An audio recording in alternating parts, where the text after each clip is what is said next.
What's up, guys? Welcome back to another episode of the Interview of Argu. Today's guest, me. We're still in the early stages of the podcast, and finding guests can be a little bit difficult, but that's all right. I heard a great quote that said, people clap for you in the beginning, people clap for you at the end, but in between, it's just you sitting in an empty auditorium clapping for yourself. So that's what I'm going to do. I'm going to clap for myself. But enough of that.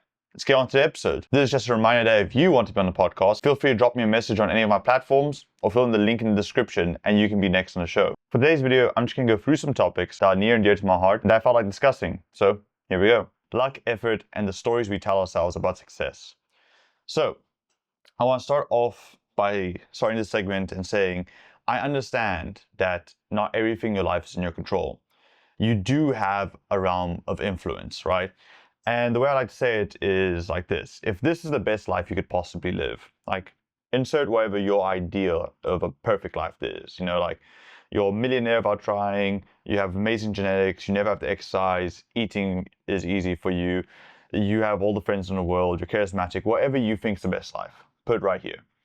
Over here at the bottom, imagine the worst life possible. For me, I always use the example of like your Somali child that just got abducted by pirates. This is the absolute range of how good and how bad life can be. You have a personal range that is dictated by your circumstances. Where you're born, when you're born, to whom you're born, with what genetics are you born, and so on, right? So if you look like this, and this is the upper edge, absolute upper edge, absolute lower edge, you have a personal upper edge, which probably falls like down around here. If you got very blessed and you got born with all the right stuff, maybe your upper edge is at the top of the absolute range, right? For most people, it's not. For most people, it's quite a bit lower. And your bottom range, your personal bottom range, is somewhere around here.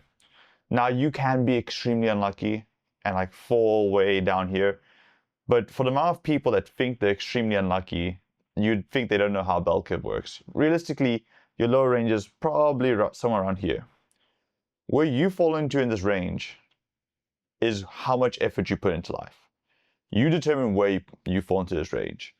If you're at the very top of your personal range and you're not happy with life, then I think you have to come to the realization that this is the life you were given and you're just making the most of it. If you're making the most of it, then what else can you do? But I don't think that's the case. I don't think people living at the top of their personal range are really sad of life. I think they're quite happy with life, in fact. It's people that are living at the bottom of the personal range that are very unhappy of life and often talk about how unlucky they are. But that's not true. Most of the time, it's not luck. Most of the time, it's effort. And I know that it is a difficult thing to understand. I know that the amount of luck you have does play a major role. But I don't think bad luck or even standard luck is an excuse not to try. Were NBA players lucky to be born 6'4"? Yes, absolutely they were. No doubt about it. But there's a whole bunch of 6'4" guys that aren't in the NBA. So what happened? Where did they get unlucky? And you can say, well, maybe they don't have the best athletic genetics. Maybe it's this, maybe it's that. Maybe some of the cases, it's just lack of luck. The way I like to think about luck is the following. Say rolling a die 4 times and getting 4 ones in a row is being considered lucky. That is very lucky. It's a very rare occurrence. You have a very small chance of that happening. But rolling the die only 4 times and expecting to get 4 ones, that's what I would call lunacy. Because if you roll that same die 400,000 times, then you're much more likely to get 4 ones in a row. Now, is it easier said than done to roll a die 400,000 times? Yes, I understand. Rolling the die 400,000 times just to ensure that you get lucky at some point, it's a lot of effort. No one's life lines up perfectly so they can do that kind of experiment, right? But if you feel like you have to roll the die 400,000 times to get the luck you need to be happy, maybe you need to adjust what your definition of happiness is. Or let's remove the idea of happiness, right? If you say you have to roll the die 400 times to get what you're aiming for, then you need to recalibrate what you're aiming for, right? So an example of this is if your goal is to have a business that makes $1 million revenue in the first year of operations, you're right, you would probably need to roll that die 10,000 times for that to happen. You need to start 10,000 businesses for that to be the case. And no one has enough time in their life to start 10,000 businesses. So yeah, you're probably not going to get lucky if that's what your definition of lucky is. But if you readjust that, let's say your goal is to have a business that makes $1 million in revenue within the first 10 years of operation. Well, now it's a lot less harder. Maybe you only need to start 20 businesses to get that, or 40, or if you're really good, only 10. So if you feel like you need to get extremely lucky to reach your goals, then maybe you need to readjust your goals. And maybe you need to readjust why you think you have to have this large element of luck in your goals. So readjust them, understand that luck is an element of it, but it's not all of it, and then keep on trying. Maybe a more tangible example, because not everyone here wants to start their own business or become a millionaire or, anything financially based. Let's say there's a guy or girl or a non-binary person, Apache helicopter, insert whatever gender you want into a scenario, who wants to find their wife. And they go out and they approach 10 people and they get rejected by 10 people, or they go on dates with 10 different people and not one of those dates work out. And then they give up and they say, man, I'm just unlucky. I just can't find who I'm meant to be with. I've gone out with 10 different people and not a single one that worked out. That person isn't unlucky. In fact, they're literally average. On average, on average, very, very few people find the person they're meant to be with on their first 10 tries. So you're not unlucky. And by not trying anymore, you've reduced your chances of striking luck to 0. You will never find that person if you give up. And then you can look to other people that have found the person and be like, man, they were just lucky. They were born more attractive. They were born more confident. They were born more successful. They were born with more charisma to go speak to people. When in reality, they probably got rejected more times than you did, but they just kept going. They kept rolling the die until the 4 ones came up. So what I'm trying to tell you is, if you're just telling yourself you're unlucky and that's the reason why you're not achieving your goals, then either one, you need to recalibrate your goals to something that needs less luck, or you just need to keep on trying. You need to keep on collecting data. If I had a coin and I flipped this coin 10 times, and each time it came out heads, and I told you, man, this coin is a rigged coin. There's no way of flipping tails. You just tell me keep on flipping it. But when we look at people trying things, we don't give them that same advice to keep on going and keep on trying things. And here's the other thing about luck. While it's true that being lucky is random chance, circumstance, whatever you want to call it, there is an element to luck where I do believe there's a hot streak. And being someone who works in the stats world, I understand that it's an unpopular opinion to say that there's a hot streak to luck. I don't care. I don't care what all the advanced studies have done. I don't care what the statistics may say. I don't care that these are technically independent events. I do believe there's a hot streak element to luck. And what I mean by that, I think if you get lucky once, it increases your probability that you get lucky again. But I think it does it for the reason that if you get lucky once, your initial circumstances now change, right? So think of an NBA player shooting a basketball. His first 4 shots miss, and then he hits 3 in a row. And now the statistician will tell you, well, he's equally as likely to make the next shot as he isn't. I don't think that's true. Because in making those 3 shots in a row, he's now built confidence. Same thing with businesses, right? If you start one business and it fails absolutely, and then you go on to start another business and it fails absolutely, and you start a third business and it succeeds. Now when you start your next business, you start with the knowledge that you have done it before. So 1, you gain confidence. 2, you do have the knowledge on what made the previous business successful. So you start with more knowledge.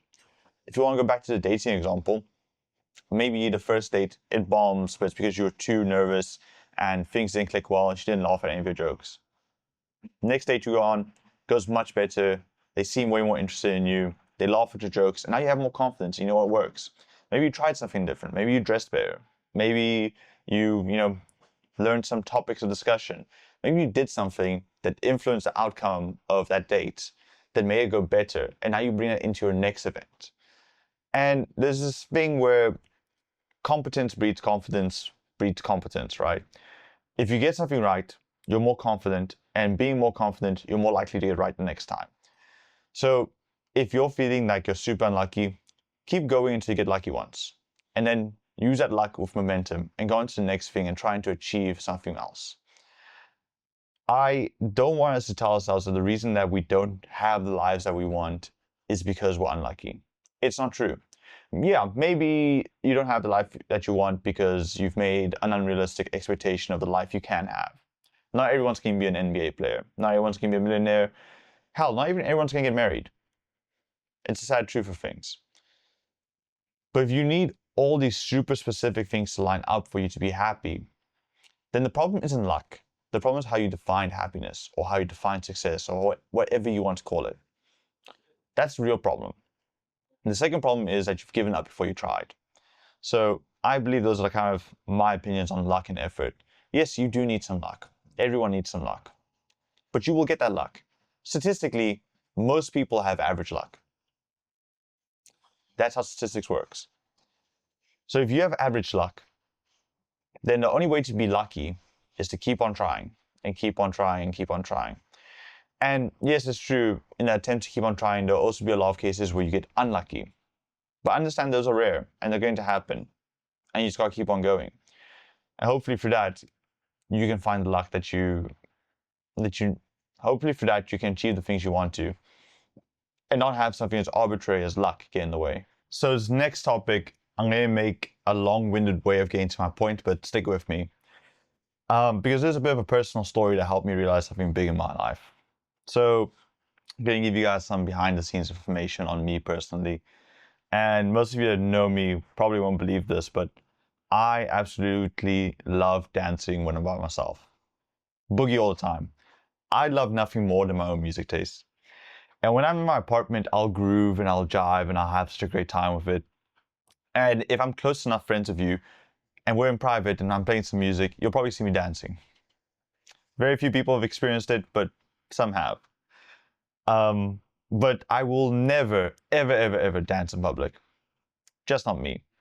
Unless I'm severely under the influence of external factors, if we can call it that. But I used to have this one roommate that I lived with, and we were quite good friends, and he had a girlfriend at the time, and she would stay with us all the time. She basically lived in the flat with us. And as we lived together, I started to get more comfortable, and I started to be more myself with them. And eventually I started dancing around them. And I danced like a fool. I got 2 left feet, I got no sense of rhythm. I danced like my mom. It's not pretty. And my friend's, my old roommate's girlfriend at the time, she asked me why I never dance when we go out, or why I never want to go out to dance. And I didn't have a great answer for her. You know, the knee-jerk reaction is, well, I'm shy. But if any of you meet me or have met me in real life, you'll not use shy to describe me. I'm quite a confident person when I speak to people. I'm quite a confident person in myself. So the answer of shy didn't mesh well with me. So I did what anybody should do when they have a question about themselves that they can't really answer. And I spoke to my therapist about it. And his response has fascinated me to this day. And he was an interesting therapist that I had. He was this elderly man who just kind of would sit back and just drop nuggets of wisdom every now and then and let me ponder upon them. But his response to my question on why I don't feel comfortable dancing in front of other people, but I feel so confident dancing by myself. He said, do you think you don't like dancing by yourself when you're out because you don't want to signal to other people that you're by yourself? And that's an interesting thought experiment. A lot of the things we fear doing, we fear because we worry about what it says to the people around us, about what we're signaling to other people. So we tell ourselves things like asking someone to be friends says to them that you don't have any friends. Or asking to be included in plans is saying that you don't have anything going on in your life right now. Or I think one that more people can relate to is telling people you're struggling is like saying you're incapable of solving your own problems. And that's stuck with me for a long time. And it's something that I've been struggling with for a long time. Because I worry a lot about what I signal to other people through my actions. And I think that's more common than people give it credit for. I think a lot of us, the things that we fear are not the things themselves, because we don't feel that way about other people. Now, stay with me with this. So if someone came up to you and they said, hey man, do you want to be friends? Would your first reaction be, this person doesn't have any friends? No, your first reaction would be like, oh, cool. I like this person. We hang out regularly. I'd love to be friends with them. But for some reason, when you asking that question, you interpret it as, I'm going to signal to them something that I don't want. Another example is, maybe you don't go approach that girl you find attractive at your office, or that girl you find attractive at the gym, because you're worried that you're going to project to her that you're desperate. And it's something that we need to overcome. The example I always loved using when I think about how much I think other people think about me, if that makes sense, is that I don't really remember the actions of other people. I don't remember the embarrassing things about other people. Or even more streamlined, I don't remember random people, right? If I'm out in public, even if someone does the most ridiculous, stupid thing, 2-3 years down the line, I can remember maybe the thing, but I can't remember what they look like. I can't remember a single thing about them. But yet I'm so scared to make a fool of myself. And I can think of a perfect example. I remember when I was in, I think it was my second or third year of varsity, we went out to this one club and we went dancing, and there was this girl there dressed up in the most insane getup. She had like a cow. This was like beginning of February. There was no reason to dress up, and no one else in her group of friends was really dressed up. And she had like a cowboy hat on with like a tie and like a vest on over her shirts and stuff. She looked completely insane, and she was dancing like there was no one else in the room. She was going crazy. I can remember that story. I can't put a single feature of her face to the face, right?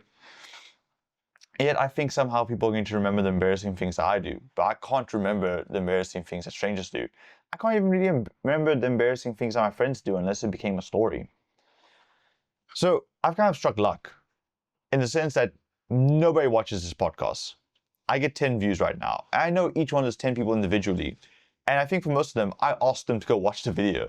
So by me recording these podcasts, I'm not signaling anything to anyone. I have nothing to lose. And that's been this great factor where I can kind of just be myself on camera. I don't really worry about how I'm being perceived. And I want to kind of take that lack of fear of perception from other people and project that onto other parts of my life. Because obviously there's still things that I hold back on or I prevent myself from doing out of fear of what it's going to signal to other people. And I don't want to live that way anymore. And I'm trying to think of ways to overcome this fear. And I think this podcast definitely helps, because I'm doing nothing but signaling my authentic self to the world. And so far, the reception has been positive, mostly positive. I've had a lot of friends message me telling me how much they love the podcast and how interesting they find it and everything. But I also keep track way more of my Instagram and my YouTube and stuff now that I'm actually posting. Or I guess a better way of saying that is I keep more track of my social media now that I'm posting. And I've lost like 50 followers since I've started recording these podcasts. Maybe even more, because I've actually gained followers from like random places. But my follower count has gone down by 50 people. And that means 50 people have seen that I'm pursuing a dream, got annoyed by it, and unfollowed me. And I think that's a little bit funny. But the funniest thing about that is I don't care about those people. I'm not really offended. You know, they've chosen not to support me, but it's not changed my life in the slightest. And that's fantastic for me. You know, that's an indication that I'm on the track to getting over this fear of what I'm signaling to other people. The other thing I'm trying to do is just, you know, sometimes the only way through something or the only way out of something is through it. So the only way to get out of the state of being scared of what I signal to other people is just to do more things, expose myself to being embarrassed and realizing it's not that bad. I think the majority of anxiety comes from the fact that the situations we create in our head are way worse than any situation that would actually happen. And I think realizing that just comes from actually going and doing the thing, actually trying the thing. So that's what I'm going to try and do. I'm going to try not worrying about what I signal to other people, but just doing things. And also, not only that, giving myself more grace and giving other people more grace. I think there's this thing called the fundamental attribution error, where you assume that all your actions come from good faith and from good reason, but the actions of others are indications of their character. So the best example is when you're driving on the road and someone cuts you off. They cut you off because they're an asshole and they're impatient and they don't know how to drive and any other insult you want to hurl at them.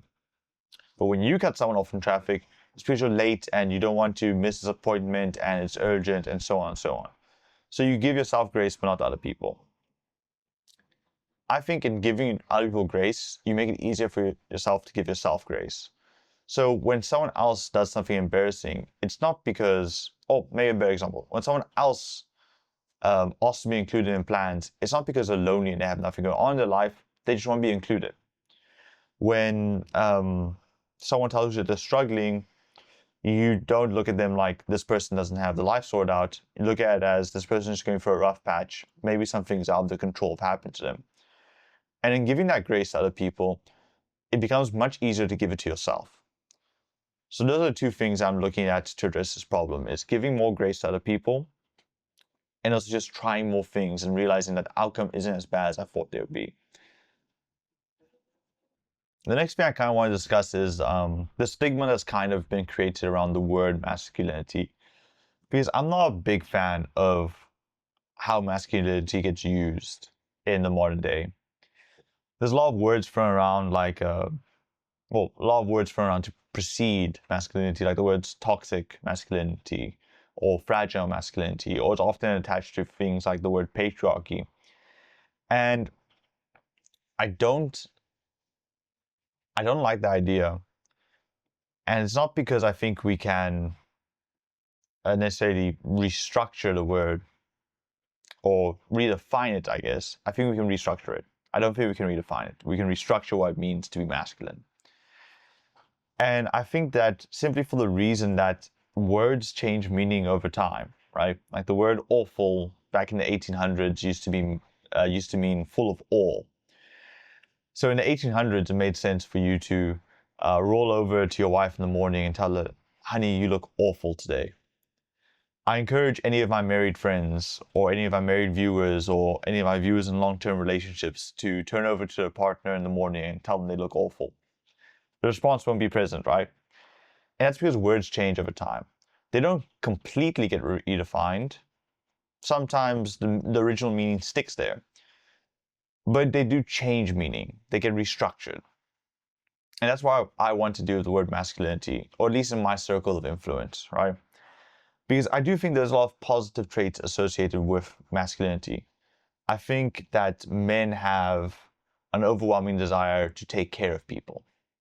You know, whether it be through their profession, their family, their hobbies, their communities, there's this great want to take care of people. And I believe that's masculine. I'm not saying that it's only masculine, but it's something I associate with masculinity. I associate with father figures. And also I want to clarify that I'm not trying to talk down to women or non-binary people, Apache helicopters, whatever. Gender neutral term that you want to insert into this portion. What I'm trying to say, there's things I've noticed about masculinity that I think are positive. Another one is working hard for a purpose. I think if you took the average of people in the corporate world and you divide them into buckets based on what gender describes them best, and you look at the people in the men's bucket, I think their career matters a lot more to them than the other ones on average. And that's obviously on average. That's not to say that women don't care about their careers, or that women don't want to climb the corporate ladder, or that Apache helicopters don't want to climb the corporate ladder, or whoever doesn't want to climb the corporate ladder. I just think it's more apparent in men. For whatever biological, theological, spiritual reason you want to put to it, I just believe that's the case, right? And I like that about being masculine, is that you want to work hard for a purpose. You want to help people. You want to do something that helps your community. Now, are there historically masculine things that I don't like? Yeah, I think that alcohol addiction and nicotine addiction are historically masculine traits. Think about the cowboy who lights up a cigarette in the bar and in the movie, or that guy by the bar that's hitting whiskey on the rocks and just shoveling it back down. Those are considered masculine, manly thing to do, but I don't want them to be a part of the masculine definition today, because I don't think they need to be a part of the masculine definition today. I think you can define what masculinity is in a positive sense, looking at the positive attributes of it. Will it still have its negative attributes? Of course. Everything has its negative attributes. That's life, right? But the definition of a man that I've heard and I like sticking to is Robert Glover's definition of a man, where he says, a man is a person who is comfortable in his own skin, knows where he's going, and has fun while he's going there. I like that idea. I like the idea that to be manly means that you're comfortable in who you are. You're proud of who you are. That you know what you want to do with your life, and you enjoy yourself while you're going there. I love that definition of masculinity. And if you want to steal that definition for whatever you identify as, go ahead, be my guest. I'm taking it for masculinity. I want to highlight that I am aware of the advantages I've been given in my life by being a man. I do recognize that I've been advantaged in society by something that I have no control over. And I recognize there's many people that have it way worse than me based on things that they can't control. And I don't want to turn this into a woe is me, I'm a man, I have it so tough discussion, because that's not what this is. That's not what I'm trying to say. What I'm trying to say is I want to feel proud of being a man. And I think that's something that's a little poo-pooed on in today's society. I don't think men are allowed to feel proud of being men anymore. And I say that quite trepidatiously because I think most of the time, the idea that you get from the general, what's the word that Aiden always used? The general zygote. It's not zygote. The general sphere of social media.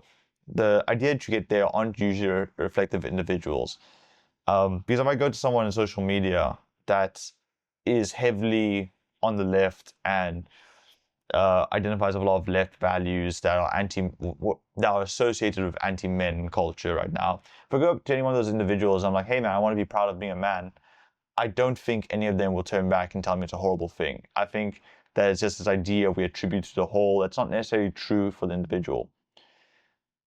But I want to be proud of the fact that I'm a man, be proud of the fact that I exude masculine traits and not have all these negative connotations kind of associated with it. I also want to emphasize, I don't mean proud in the sense of I think I'm better than other people because of my gender, but proud in the sense that I share a trait of a group of people that I can identify and I can say, I like their aspirations, I like their dreams, I like their ambitions, and I like the things that are associated with this group. Because I have a bunch of men in my life that I think are wonderful people. And I think maybe where this idea of trying to be more proud in masculine features per se comes from the fact that for a large portion of my life, especially my adult adolescence life, majority of my friends were actually female. And I would come to them with things that I feel were masculine problems or problems more associated with men. And I kind of felt like they didn't understand what I was going through, and they didn't really get why these things were important to me. And for a long time, I felt wrong for feeling like those things were important. I felt wrong for caring so much about those things. And now at the stage that I'm currently in my life, most of my friends are predominantly men. And when I tell them about my struggles, there's a sense of they relate to it and they understand it and they can sympathize and empathize with it. And that's done wonders for my mental health because I no longer feel alone in these problems. And I feel like if we normalize feeling these problems and if we normalize being proud of who you are, even if who you are, or even if the group you fall under rather, has a lot of negative historical connotations and even negative current connotations. you can still be proud of the good bits. You can still be proud of people around you that are similar, and you can still relate to them, right? And obviously, I know that this is a very golden spoon problem to have. And there's a lot more pressing issues in the world right now affecting other spaces that I'm not a part of. But this is something that feels like an easy win in my life. And I come from a consulting background professionally, so I enjoy taking the easy wins. So that's something I'm going to work on. Reclaiming that feeling of pride of being a man, of masculine traits, and trying to embody it more in my life. The next concept I kind of wanted to touch on was the cost of untapped potential and a little bit on the psychology of regret. When I was about 12 years old, I heard this beautiful anecdote that kind of stuck with me forever, and like it still sticks with me to this day. And I can't really remember where it's from, but for some reason, I think, surprisingly, I heard it from Vsauce of all people. And it's an anecdote about regret, where he says, regret is like markings engraved onto a tree. After the markings are engraved there, if they're engraved deep enough, they're never going to leave. They're always going to be a part of the tree. They will stand the test of times. They'll be there throughout the years, throughout the seasons, fall, winter, summer, spring, every single one of the seasons. The markings will always be there. They'll never vanish. They'll never fade. They will always be a part of the tree. They will never get smaller, but they will also never get bigger. But the tree will get bigger. The tree will blossom and bear fruit and branch out and grow. And in this act of the tree growing and branching out, the markings become a smaller part of the tree. And the idea behind the anecdote is like regret can sting. Regret can be tough. And there's going to be things you regret in life. You know, up until recently, I kind of lived under not the assumption or the pretense, but I kind of just lived without regrets. I didn't regret things. For the reason being that I didn't think that regret served a purpose. I thought it was kind of silly, right? Because if you're happy with who you are, you can't regret how you got there. I think a lot of people assume that, they don't assume. Let me try to say this. Life is just a string of decisions that you make that change the trajectory of your life. And if you look at it as this is where your life started, and these are all the options you could have taken, you took this one, and this one, and this one, and then this one, and this one. This kind of determines the path of your life. And I think where regret comes from is when you have a splitting point, where you could have taken this decision or you could have taken this decision.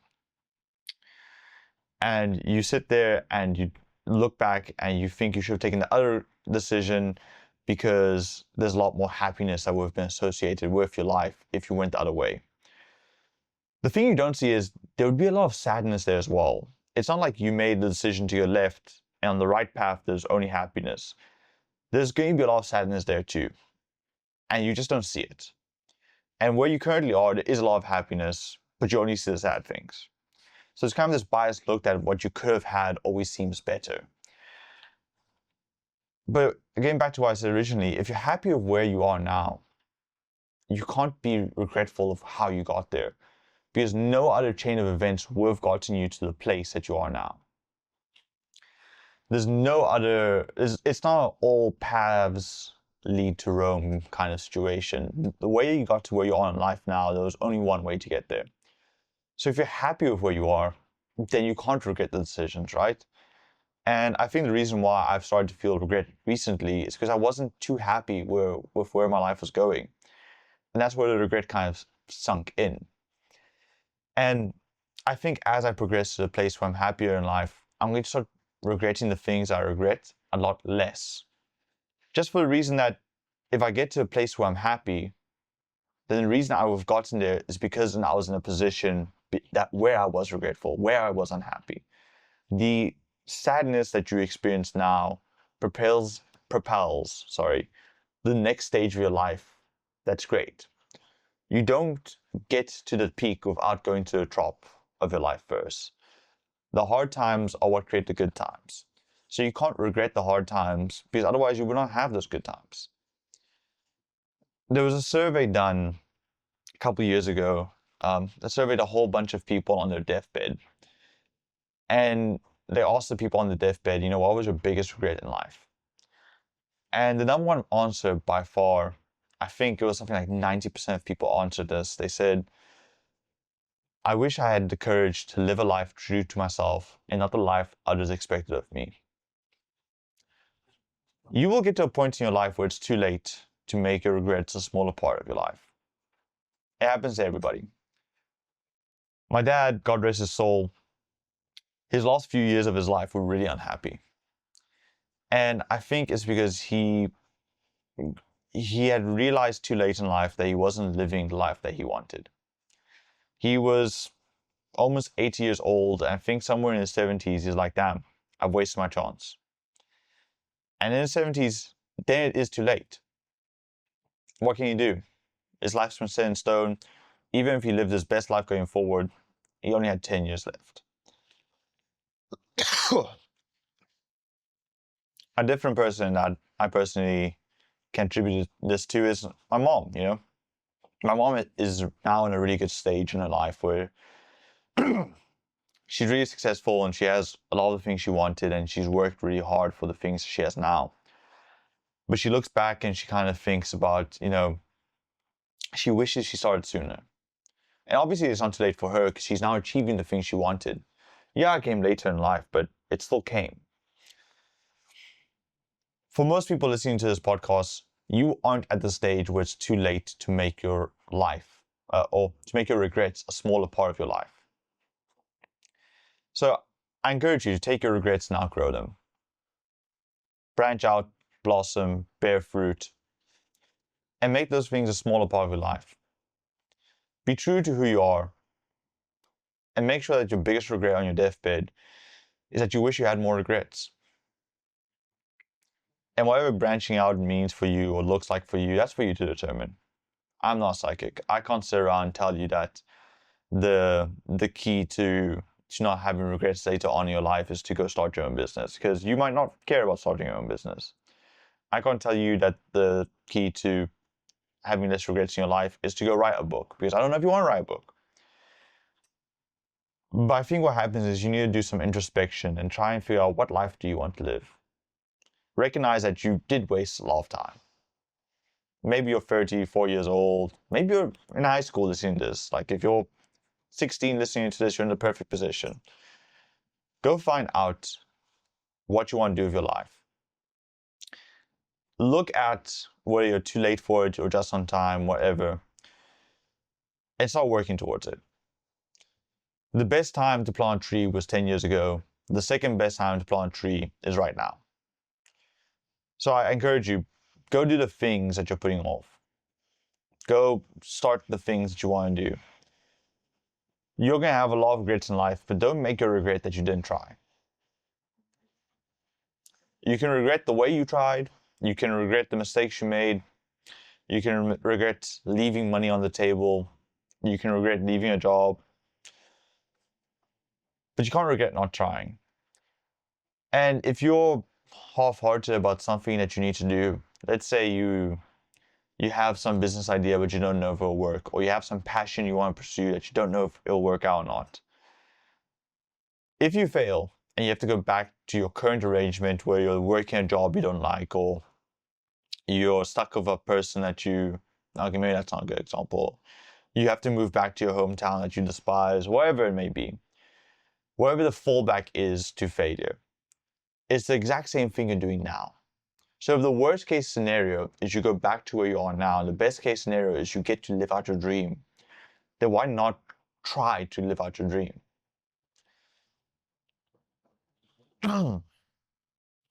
I think another problem is that people assume that not everything is viable in life.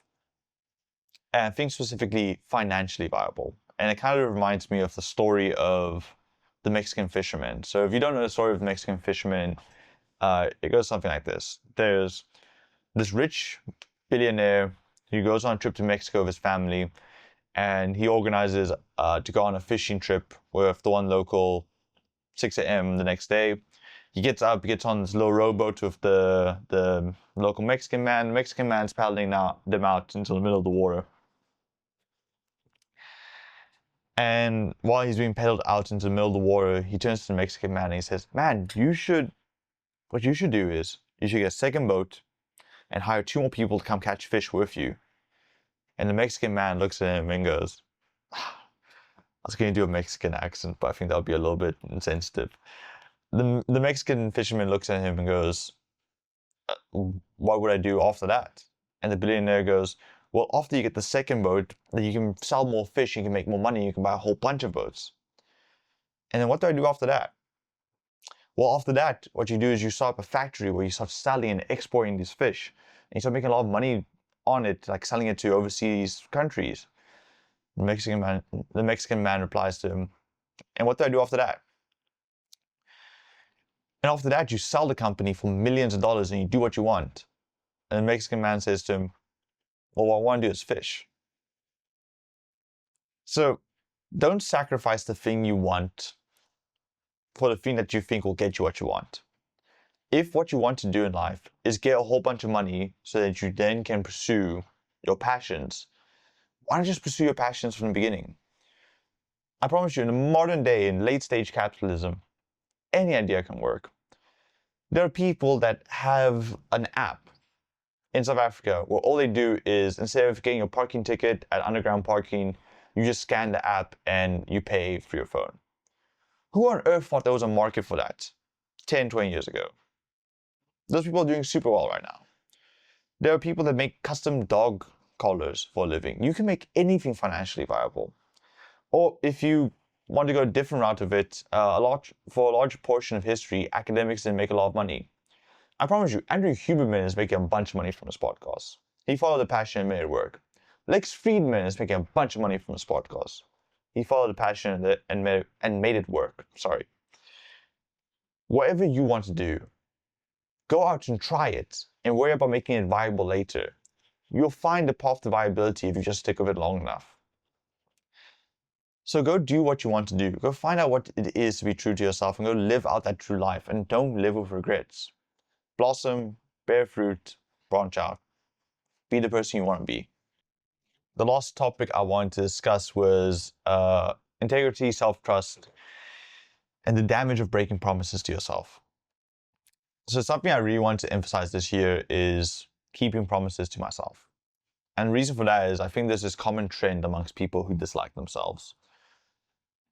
And that trend is that they don't keep to their word. And what I mean by this is there's a lot of things I talk about doing. I talk a big game of all the things I want to do, but I don't end up doing them. I talked about starting a podcast for the longest time, never did. I talked about writing a book for the longest time. 2 pages have been written. I talked about starting my own business someday. Not a single attempt has been made. And then there's smaller things that I don't do as well. And I'll get to that in a little bit. But I first want to use the analogy of, if you had a friend who never kept his promises, never showed up when it mattered most, never followed through on anything on life, every single time you see them in the new year, it's like, man, this is the year I'm going to quit smoking. And they keep on smoking. Or it's, man, this is the year I'm going to lose all the weight. And they don't lose a single pound. Or, man, this is the year that I get promoted in my job. And they don't ever push for it. Or similarly, if the friend says to you, man, we gotta go out for coffee sometime, like I'm making an effort to be a better friend this year, and they don't invite you out for coffee, you wouldn't like that person a lot. You wouldn't trust them, you wouldn't put confidence in them, and you wouldn't think they have a lot of integrity. So the question is, if you don't follow through on the things you want, on the things you promise yourself, what makes you think you like yourself? If you tell yourself every single year, this is the year I lose the weight, and you don't do it, what does it say to you about you?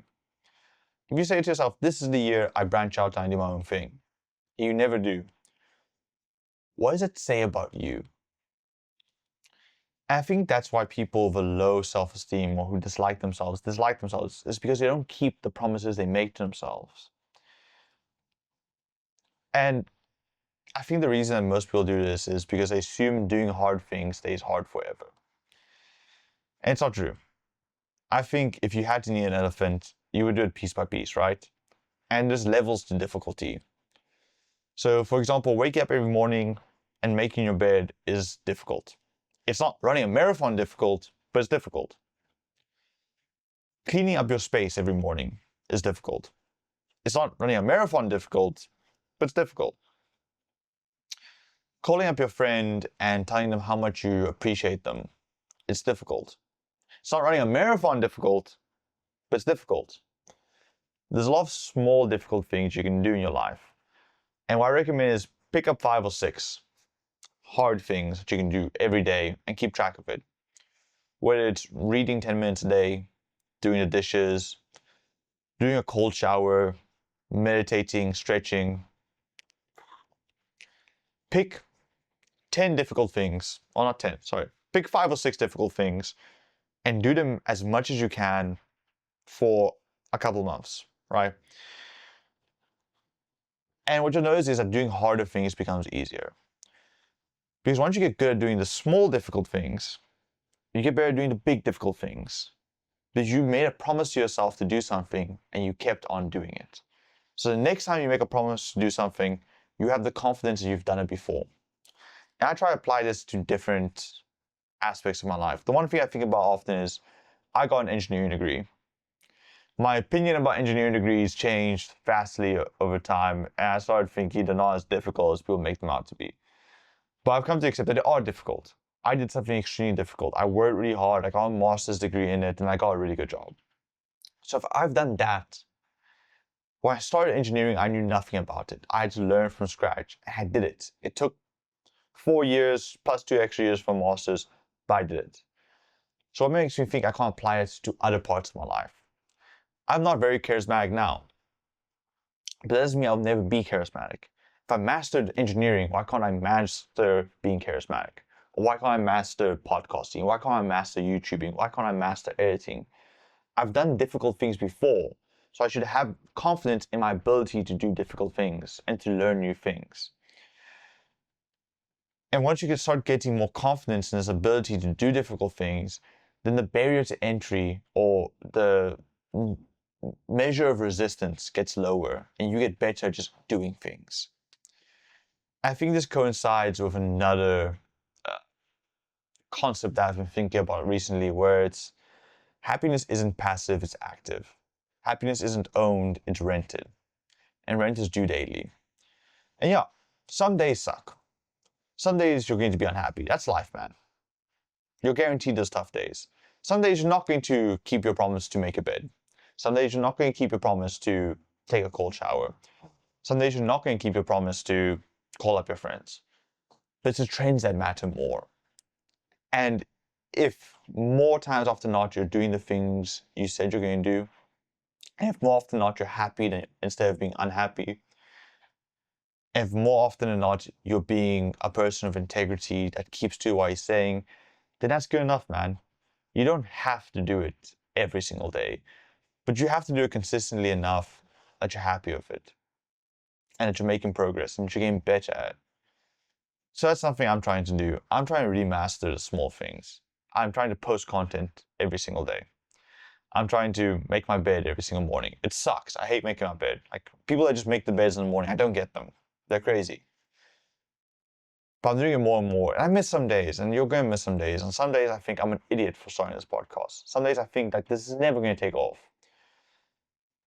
But hopefully 10 years, I look back from now, and I'm so grateful that I kept with it. And I didn't listen to that voice in my head saying, you look stupid. No one's listening to you. I really hope that I can learn not to listen to the voice in my head that tells me you suck at this now and therefore you'll suck at this forever. You won't. I make a promise to myself to try and improve on this. I make a promise to myself to stay consistent with this. And I'm hoping I get better at keeping these promises to myself. Okay. As you guys know, if you watched the Insuko episode, I'm planning on ending all of these podcasts with a lightning round. So this is what I'm going to do. I'm going to go into ChatGPT. I'm going to ask it for 10 lightning round type questions. And I'm going to answer them live here for you guys. I'm going to read them for the first time. give you a straightforward answer. I'm not going to deliberate, not going to repeat myself, not going to change them, I'm just going to answer them. I'm going to let them be solidified in internet history right here for you guys. Okay, ChatGPT action does me pretty well. These are some good questions. Question 1. What are you chasing that isn't chasing you back? Man, I guess you could say that the current thing I'm chasing is success in this podcast, and it's not chasing me back.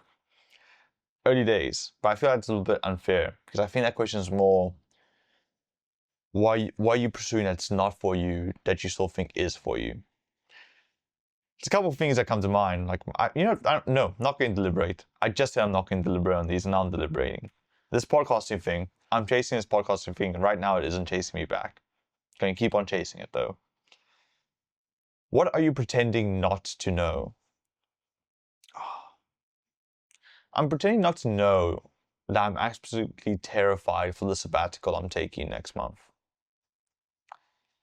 What emotion do you resist the most? I think the emotion I resist the most is comfort. I think something about my body wants to be in fight or flight the whole time. I'm just never letting myself be comfortable. What gives you energy immediately? The first thing that comes to mind is coffee, but I don't think that's a fair one, so I'm just going to go for exercise. What drains you immediately? Spending time with people that make me feel like I'm being judged. What standard are you holding others to that you don't hold yourself to? Whew. I'm holding others to a standard of giving themselves grace when I don't give myself grace. What standard are you holding yourself to that you don't hold to others? I don't expect people to try half as hard as I expect myself to try. I put way more emphasis on I'm not good enough and not any emphasis on other people aren't good enough. So, what would make today a win? Getting a video out.